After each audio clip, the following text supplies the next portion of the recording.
Hello there! Weight update lang. From 73.6 last October 2023 ay nasa 65.3 na tayo ngayon this year.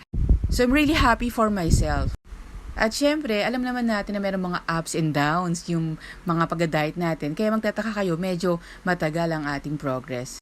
But still, wala naman nag-aantay na taxi sa labas, so no need to rush. Ang mahalaga ay na-enjoy naman natin ang bawat araw at bawat gising natin. Hanggang sa masanay tayo at mismo ang katawan na natin ang magsasabi sa atin at magre-remind sa atin na, "Hey JB, alam mo, gusto kong mag-exercise. Tara, jog tayo."